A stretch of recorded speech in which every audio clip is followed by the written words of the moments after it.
siz hududingizda o'zingiz qamalgan poliklinikaga hududiga demak asosda yuklanishni o'rgandingizmi va qanday o'rgandingiz shularni bizga ozgina taqdimot qilib bersangiz. Mana bizlarda bunda biz patronaj hamshiramiz bizga demak programma o'rnatishni aytdi va demak programmani biz o'rnatdik. Bunda demak programmasiga kirganimizda bizda tibbiy kartalarimiz ko'rinadi. Keyin bunda sog'lig'imiz ishonchli qo'llar deb qabulga yozilish bo'limi bor. Bunda biz vrachimizga qabulga yozilishimiz mumkin.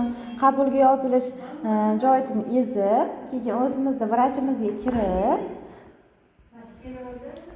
xohlagan vaqtimizga yozilishimiz mumkin.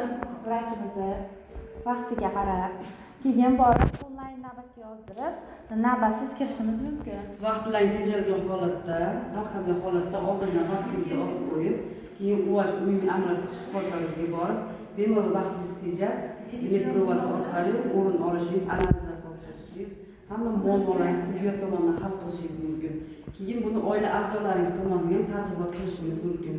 Xohlagan farzandingizmi, turmush o'rtog'ingizmi hammasi shu tibbiy prova orqali o'rin olib, navbatdan navbatingizni tejashingiz mumkin.